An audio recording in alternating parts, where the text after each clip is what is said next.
Good afternoon, ladies and gentlemen.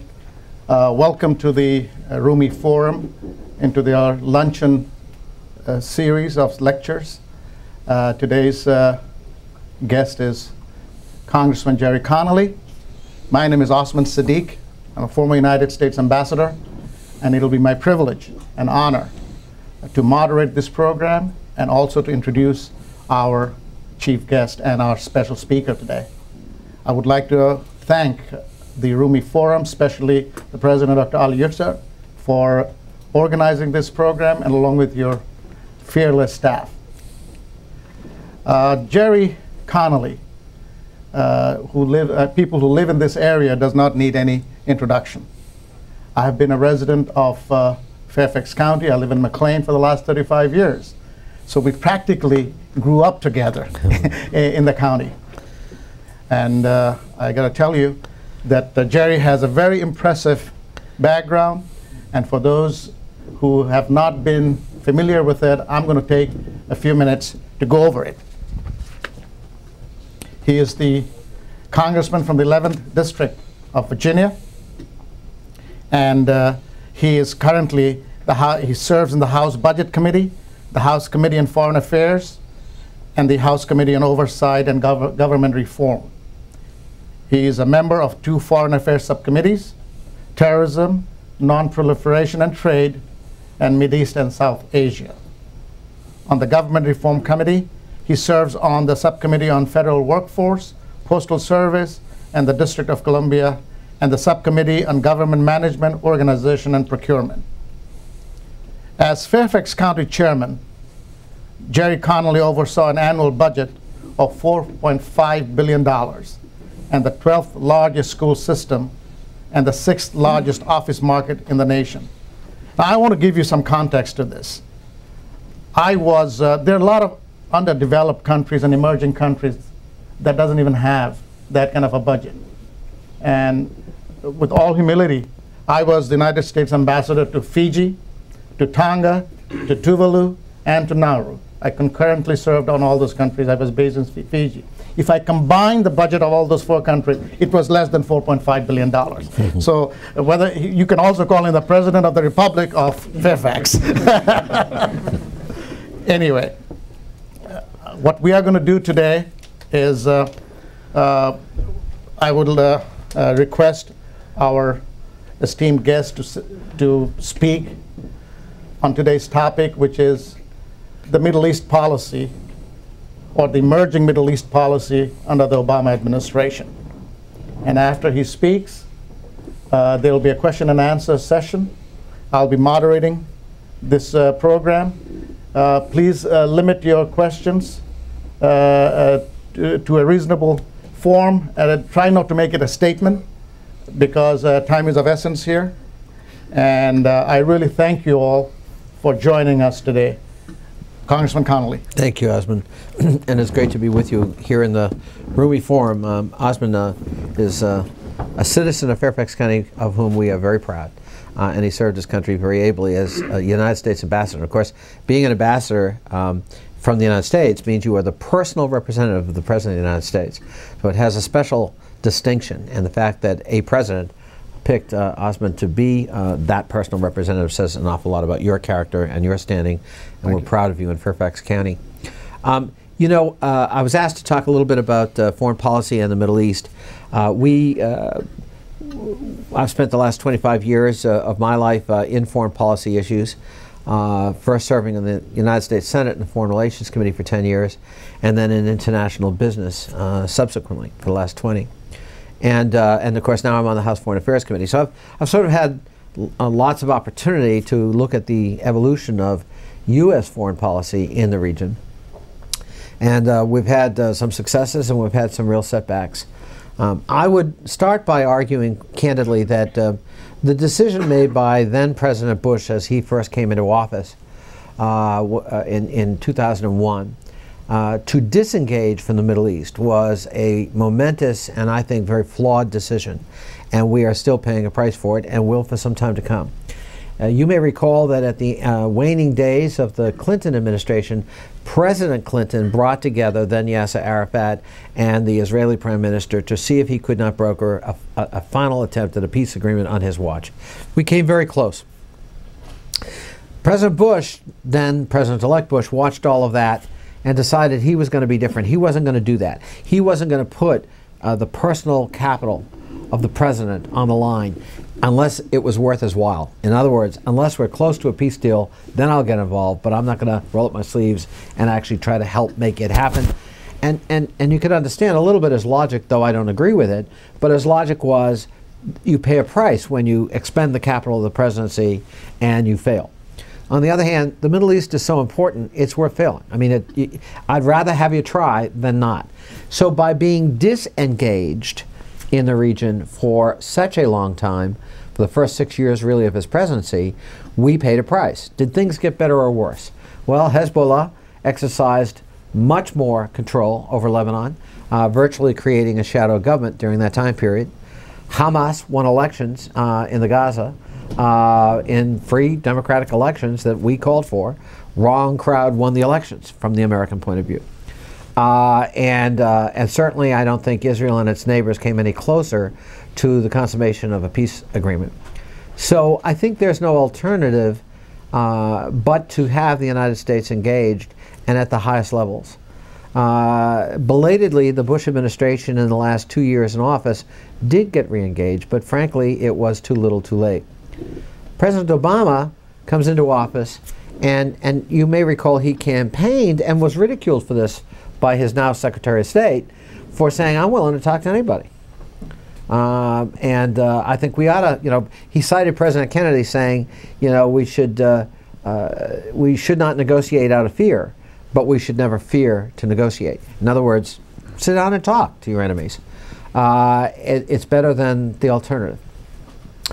President Obama, of course, gave I think a seminal speech in terms of a new formulation of the U.S.'s view of the world, especially the Muslim world, from Cairo a few weeks ago. And I think that speech will be seen as really a new departure for the United States, a very positive message to the Muslim world, a message of trying to seek balance, trying to restore peace to the region, trying to deepen ties, economic, trade, cultural, religious ties with that region. I thought it was a very significant speech for a president of the United States. President Obama also has lots of, if you will, changes that are going on the chessboard in the Middle East region. We have new elections in Israel that produced the government of Bibi Netanyahu, and that could be somewhat problematic for the United States. Although President Obama has already pressed very early on the new Prime Minister on the issue of coming to the table, the two-state solution, and the issue of settlements, very forthrightly, in a way that his predecessor certainly was not willing to do. And it's already yielded some results. Prime Minister Netanyahu felt that he had to respond to that and gave a speech yesterday at Bar-Ilan University in Israel where he admitted that, yeah, a two-state solution ultimately is the answer. He has some characterization of what the Palestinian state ought to look like, but that's all to be negotiated. But the fact that he has retreated from seemingly to suggest he did not favor the two-state solution, I think is a positive sign. We had Lebanese elections that actually produced a positive outcome. Against all odds, the Hariri coalition actually prevailed in those elections, meaning we've got a partner with whom I think we can work in trying to bring others, including Arab states, Arab neighbors of Israel's, ultimately to the peace negotiating table. And of course we have some setbacks. The Iranian elections do not seem to hold an awful lot of promise for engagement, but we'll have to see. That's a very difficult situation. There's a lot of internal turmoil. I guess we can be happy in that what the elections did demonstrate is that there is a lot of internal dissent with the current policies of the current government of Iran, and that may serve yet as a springboard for trying to engage the Iranians in some kind of dialogue that ultimately could prove to be helpful in terms of the peace process. So I think you've got a fresh start on the part of the United States. I think you've got a president of the United States for the first time in living memory who directly sent out a message to the Muslim world that I think is a positive message of engagement. And I think we have some changes going on in other governments in the region that give us opportunities to, for a fresh start and for trying to move forward with the peace process. At the end of the day, from the United States foreign policy point of view, there is no set of issues more important than Middle East issues. All flows from it. If we're worried about terrorism, you know, something that fuels terrorism is the discontent that is fueled by the lack of a settlement, peace settlement in the Middle East. If we're looking for trying to denuclearize the region, it won't happen if we're not successful in trying to come to some solution everyone can live with in the Middle East. It's going to require lots of give and take, but it's going to require United States leadership. And I'm just delighted to be part of a team in the Congress to backstop and to work with President Obama and to re-engage the United States in its rightful place. Not as somebody that dictates solutions, but as somebody that can play the role of honest broker in bringing parties to the table and trying to hammer out a solution that everybody can live with. Thank you for your most eloquent introduction. And we see a great opening from our point of view, also for the Muslim world. Obama has stepped forward, and now it's, I think, in my opinion, it's the Muslim world should also reciprocate and try to see if they can match in this endeavor. Ladies and gentlemen, I think it is time for us to open the forum for questions and answers. I will take questions from all sides. So those who are willing and able, please raise your hands, and I will be more than happy to call on you. I think this gentleman here was the first person I saw raising the hand, and the microphone will be. This one. Thank you. Thank you very much for those comments. My name is Michael Kurtzig. I'm an educator here in Alexandria at a synagogue teaching the history of the Middle East and also the Holocaust.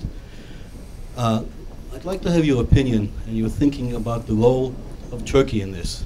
Turkey is an extremely important country, a leader in the region. Now I think being challenged by Iran for the leadership, certainly from what Ahmed and Jad said yesterday, that Iran will have a leading role and be pervasive in the region. I think Turkey has a very important role to play. I believe, and I don't want to make too much of a statement, that Iran endangers the whole region, not only Israel with its threats about wiping it off the earth. It endangers Egypt, Saudi Arabia, Turkey, and it endangers the whole region. So what kind of role do you see for Turkey in this?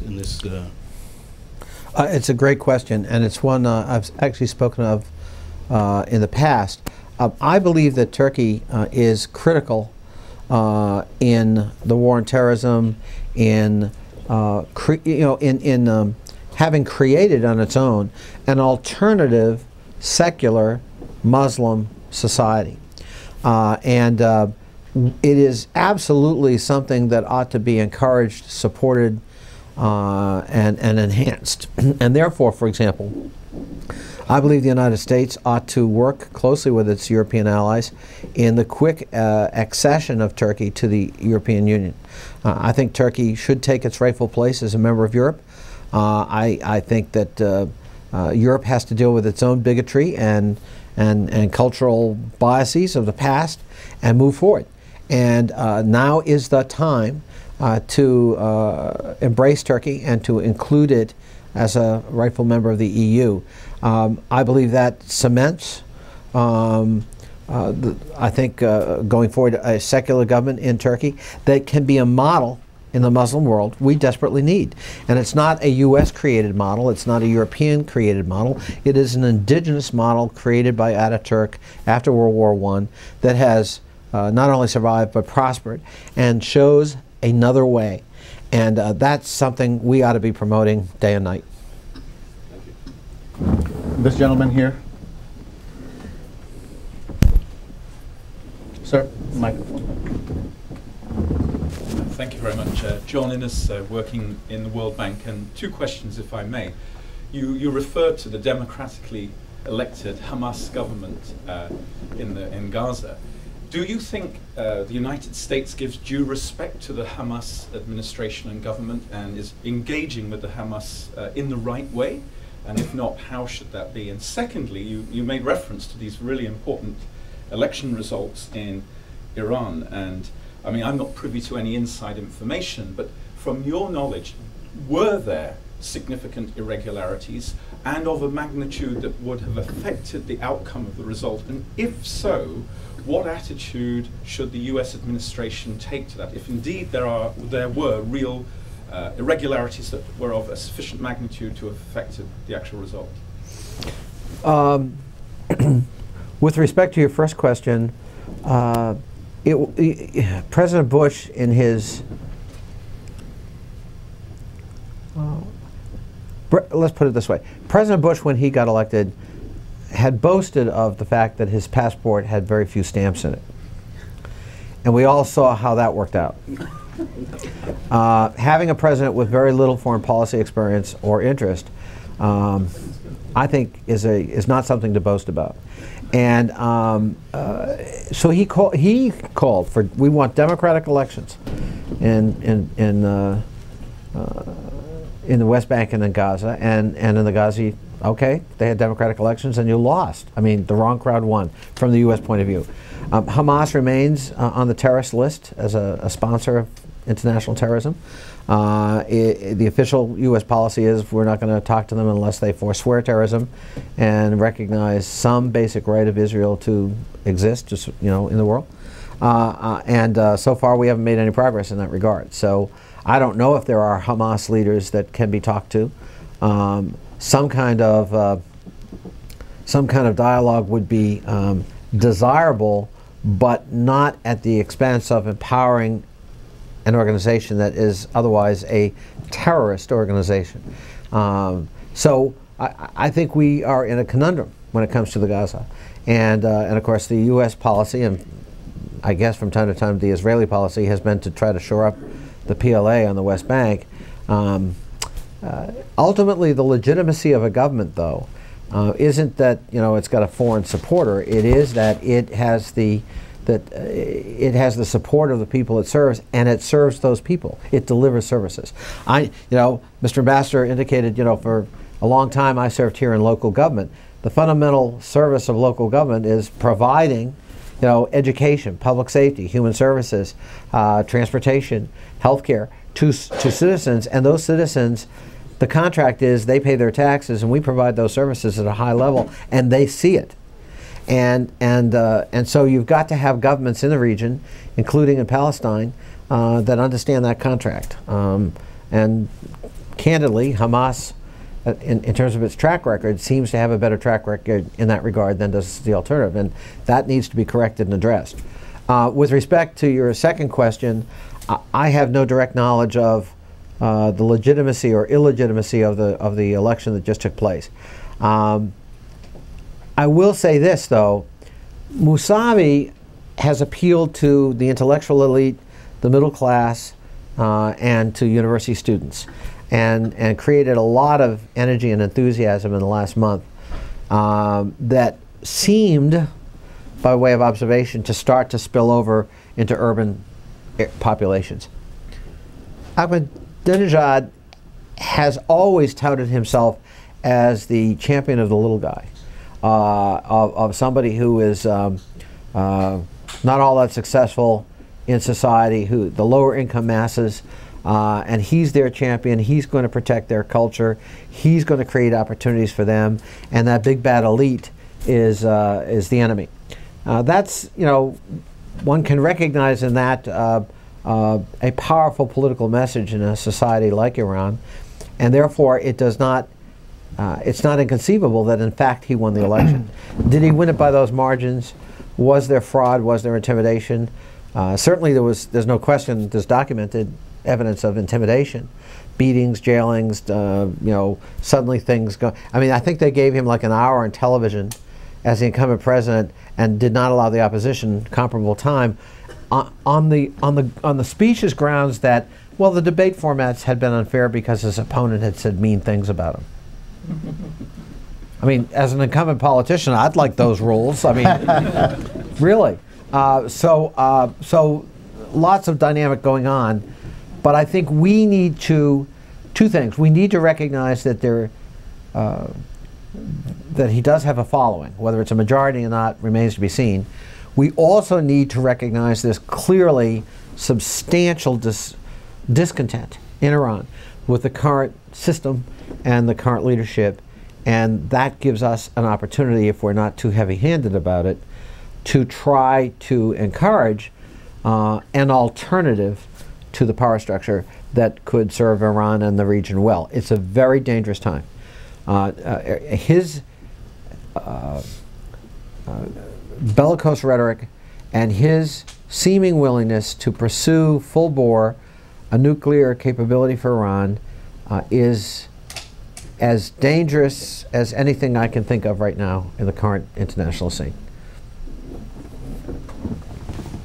The gentleman there, please. Congressman, two questions about President Obama's speech. One is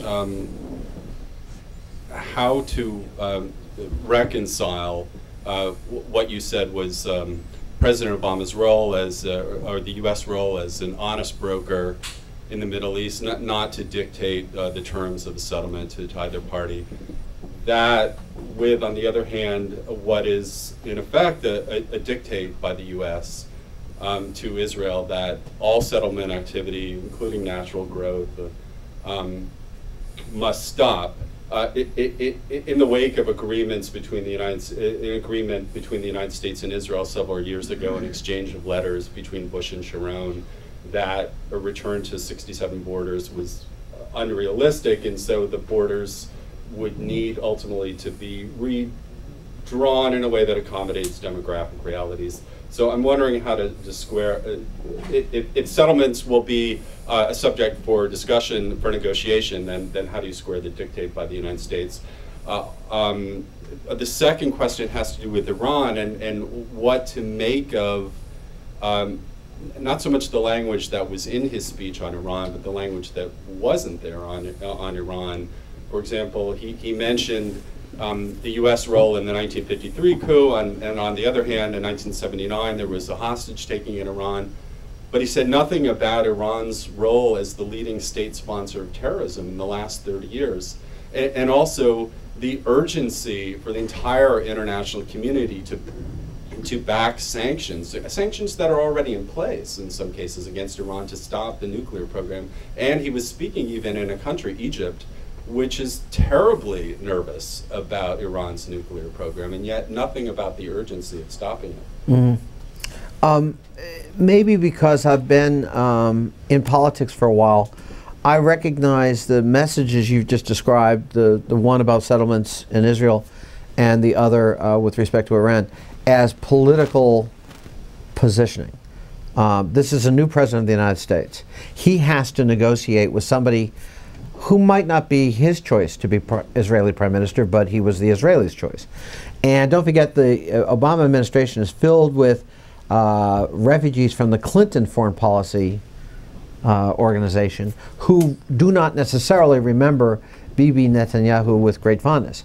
And so I think what he's doing is laying down a marker in terms of settlements in case you thought we'd turn a blind eye to you creating yet more settlements, think again. And oh, by the way, we want you to pull back from even existing settlements. Remember that it has been long-standing U.S. policy that the settlements actually are illegal. Part two of your question on the settlements about the letter exchange and so forth, I think there's no question that in any peace negotiation there'll have to be some adjustment to borders. I mean, this becomes very clear when you travel to Israel. You know, if you only read about it, it sounds like some far, you know, the settlements are suburban Jerusalem. This is, I mean, some of them. I mean, this is not far. You're not talking about hundreds of miles away. And so I would think that will be clearly on the table as a topic for discussion and negotiation when it comes. But I think that the president is telling the new Prime Minister of Israel, I want you to cease and desist. There are to be no new settlements. They're illegal. And I think he's also sending a message to the Muslim world about that. I will be an honest broker. I'm not afraid to press our ally when I think they're doing something wrong. That's not an untoward message if you want to try to reestablish the United States as that honest broker. There's no question Bush was not even-handed and didn't even make a stab at it, and as a result nobody saw him as an honest broker, which damaged the ability of the United States to bring parties together. So I think that's what's going on, not that the United States is dictating to Israel what it must or must not do. We are enforcing long-standing U.S. policy with respect to the settlements and doing it in a public way that I think sends multiple messages. And as I said, I think it's right now working, because I think Netanyahu, to his credit, tried to respond yesterday. He didn't address the settlement issue, but he chose to address one of the issues and moved a little bit in Obama's direction by saying, well, yes, a two-state solution is the ultimate solution. So I see it as political jockeying as a prelude to, hopefully, negotiations. With respect to Iran, again, let's remember the timing. He gave the Cairo speech prior to the Iranian elections. He did not want to do anything or send any message that might strengthen Ahmadinejad's hand by playing into, the hardliners. See, the Americans are trying to dictate to us. And so I think he was very careful in the examples he chose. He acknowledged the coup in '53 against Mossadegh, as you indicated. And he also reminded the Iranians of the bad feelings created with the 1979 hostage-taking on diplomatic grounds that are supposed to be immune and protected. So, again, I see that as politically astute, recognizing that we don't want to be so heavy-handed that we help trigger an outcome we don't want, as happened in the Gaza. So, that's how I took that, and it was an invitation to the Iranians to come to the table. You don't issue an invitation and at the same time then have a recitation of every grievance, real or imagined, you've got in the relationship. You maybe hold off on that a little bit. There are other places in which to do that. Having said all of that, I agree with you that Iran bears enormous culpability as a sponsor of international terrorism, and that it is not in our interest to pretend otherwise. We need to call them out on it. Whether that speech was the right place to do that, I'm simply saying to you, I think he was trying to get at a different set of goals. I don't think that should be construed as somehow the United States is going to turn a blind eye to Iranian-sponsored terrorism. We're not. And especially if Ahmadinejad is in office for another term, I think the United States is probably going to take a pretty hard line with respect to lots of things having to do with Iran. Any more new hands? Otherwise, I'll go back to this gentleman. The one thing I haven't heard anything about is the two major wars that we're involved in Afghanistan and, of course, in Iraq. In Iraq, the situation seems to be getting worse rather than better. Do you think that the United States can maintain the withdrawal schedule that your president has set forth? And what do you think will happen in Afghanistan? Do you see an increase in troops? Already we increased to some extent. But these are two major problems that weigh on the president and on the United States, actually. So I'm very interested to hear your comments on that. You're quite right. We are well reprimanded. I was asked to talk about the Middle East and the Middle East peace process. I meant no, I certainly did not mean to in any way exclude Iraq or Afghanistan. After I got elected, I had promised in the campaign that the first trip I'd take would be to Iraq and Afghanistan, and indeed I did in February.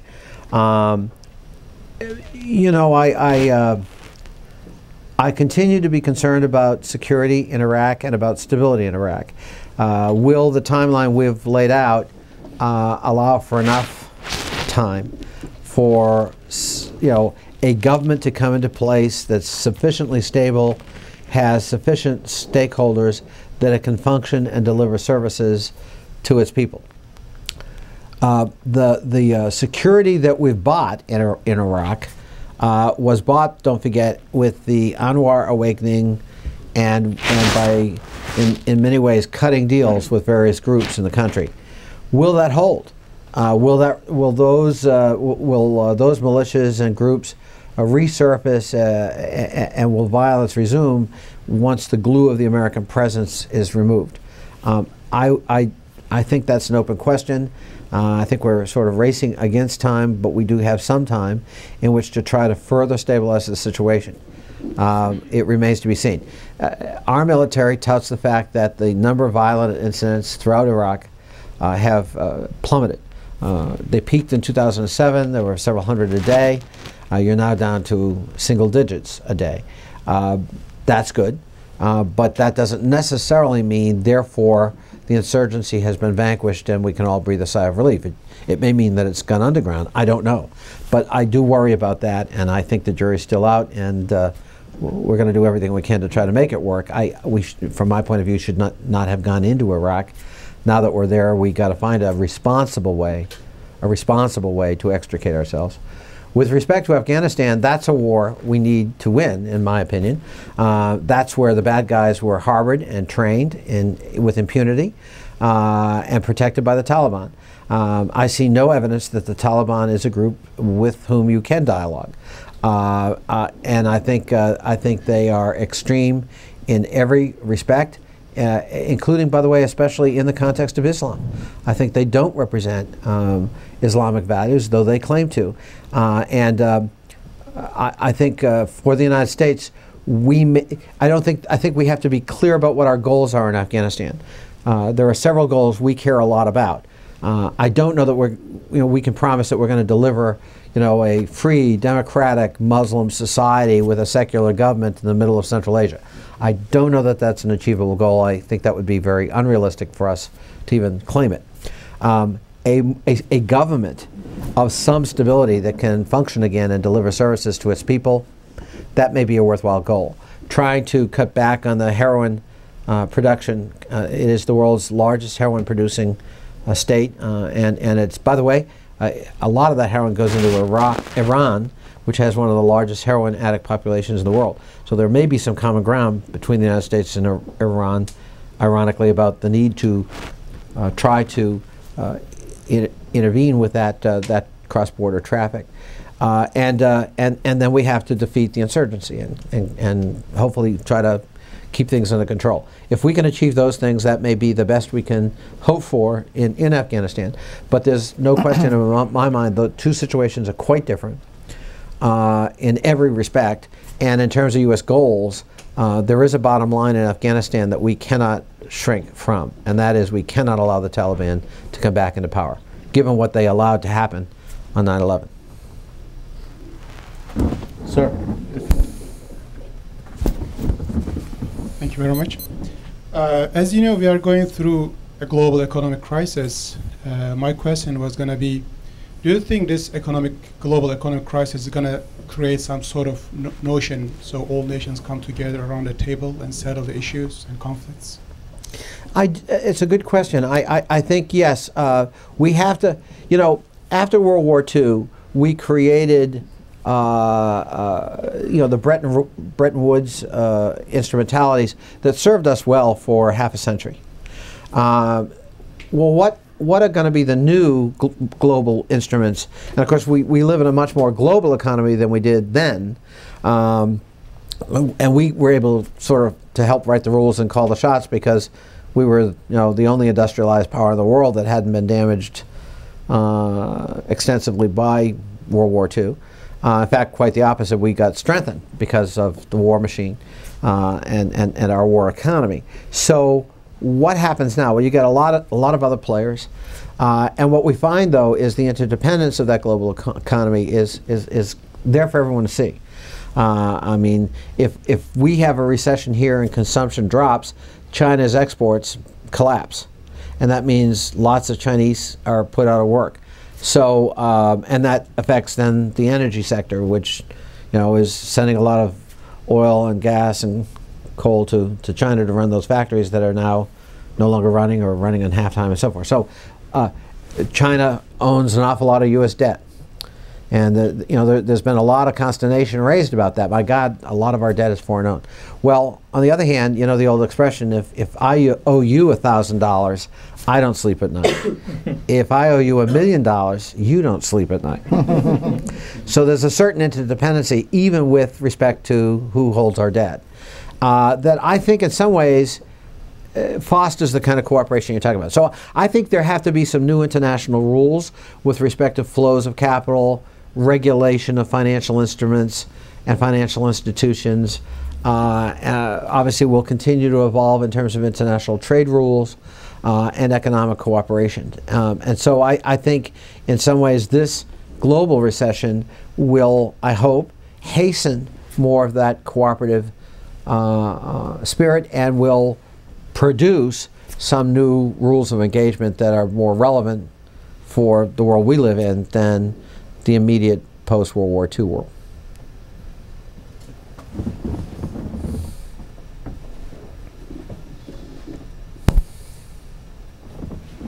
Thank you, Sitka Özcan, Rumi Forum.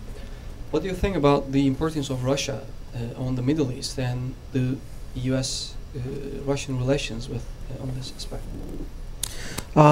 I think the U.S.-Russia relationship is obviously a very important one.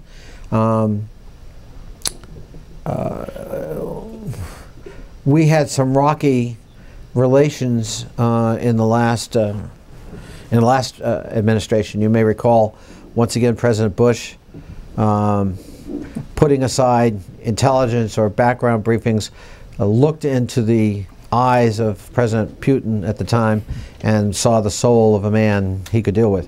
I'm not sure that's the way you define international relations and the relations between two countries.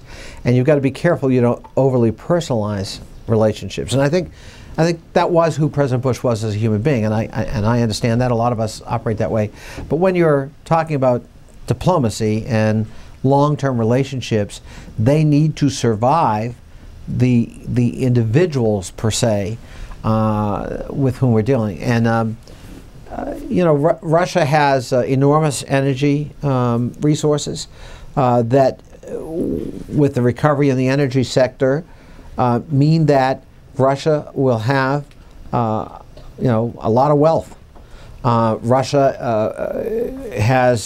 can be a consuming nation with that wealth that with which the United States can do business, as can others. It is in the United States' interest, it seems to me, for Russia to be better integrated into Europe and to adopt more Western democratic values than heretofore it has. There's been some sliding back in Russia that is obviously of concern to the United States. The concentration of power, the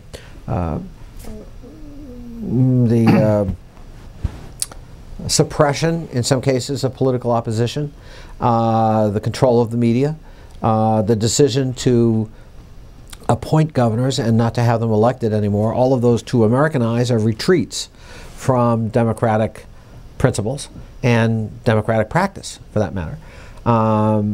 So we have a lot to talk about with Russia, but it seems to me we need Russia, and Russia hopefully needs us too. We need Russian support for things we're trying to do in the world with respect to North Korea, with respect to others. And I think we need to be more sensitive as a country, not to be overly provocative in what we're doing in Europe and what the likely Russian reaction might be given history. And I think we could have been maybe more careful and sensitive about some of that in the previous administration than we were. So you saw that Secretary Clinton went and met with her counterpart and had a button somebody wrote in Russian incorrectly about, push for a fresh start, and I forget what the translation. Reset button. Yeah, the reset. It was a reset button, but it didn't translate as reset. I forget what it translated as, but it was kind of humorous. But you'd think the State Department, what that underscores is we need more Russian speakers at the State Department. But at any rate, I think it was well received, and I think we, again, with the change in leadership, we have some other opportunities to maybe look at a reset. But I think in the long run, the United States and Russia have lots of common interests. We must find ways to pursue those common interests. There's one question from that side.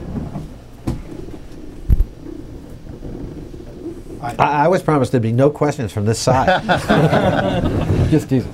Mustafa Soykan, Fairfax resident. I voted for you. Thank you. Obama. Thank you. I have two questions. Number one is my concern and your opinion about we lost in Vietnam, we lost in Iraq. Now we are going to Afghanistan and Pakistan. Do you think that we can still succeed by occupying the countries and we can collaborating the government, but those government becomes shady government and not population supported government? Number one question. The second one about the democracy. You know, we are telling everybody that we went to Iraq to create democracy. Democracy is not a bottle of wine that we can bring from one country to the other one. Especially in the Muslim world. So that instead of imposing our view through the occupation, how about to educate them, give them more financial help, and get them to our side, yes, rather than become enemy of the population? Yes. Yeah, I couldn't agree more with the premise of your question.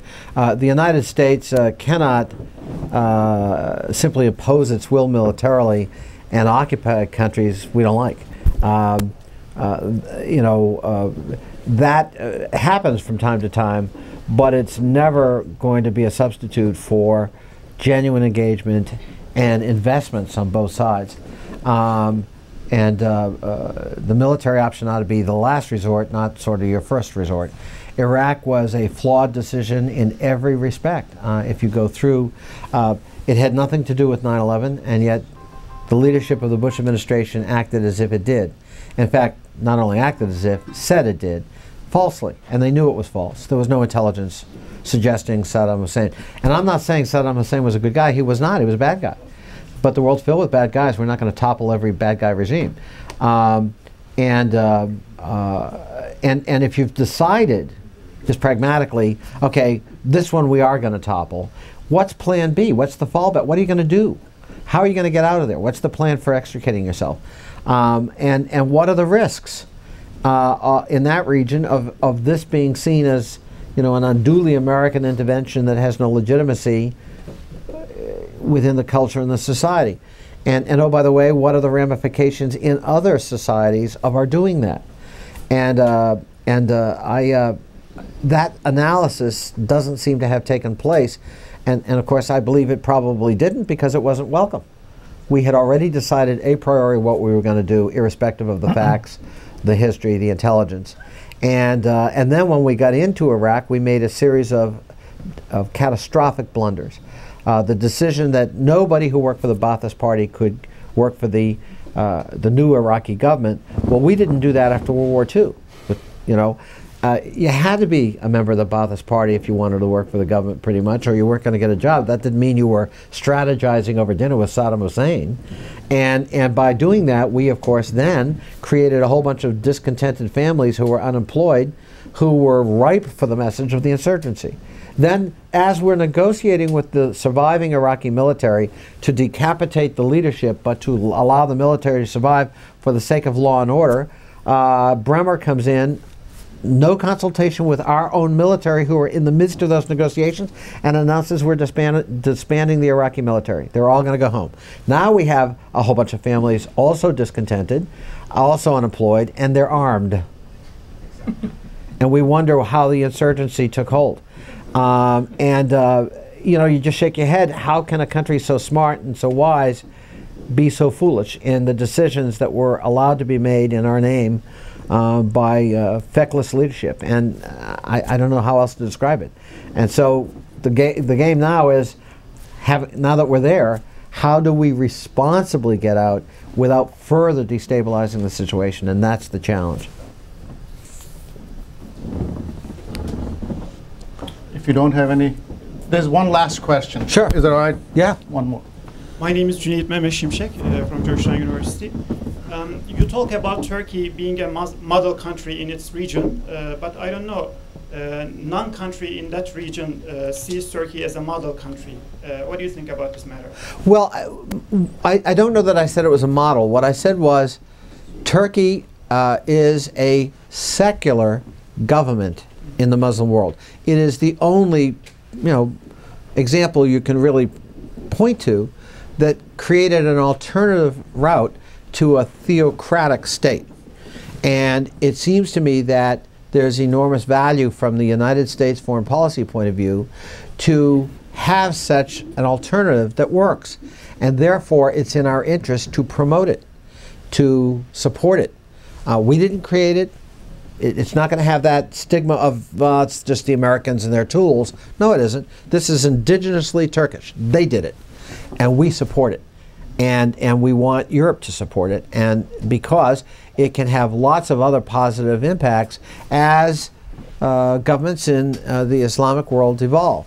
And, I also, frankly, don't want to do anything unwittingly, including by doing nothing, to jeopardize that Ataturk's model. I want to see it thrive and survive. So that doesn't mean Turkey is a model in all respects. It doesn't mean that there aren't lots of issues. It doesn't mean they're perfect. I didn't mean to suggest that. But it is a model, a secular model, that is, it's right there. Why wouldn't we want to include that in the mix and be supportive of it as we're trying to persuade others to the idea that the democracy need not only be a Western U.S. model. There are other models that are successful and thrive and have produced a level of affluence for their citizens that is to be envied. Turkey is it. Well, thank you very much, Congressman. Thank you, Mr. Ambassador. We will be concluding this program very much, and before I do so, I'd like to thank you all, ladies and gentlemen, for spending your lunch hour with us, and I'd also like to invite the President of the Rumi Forum, Dr. Ali.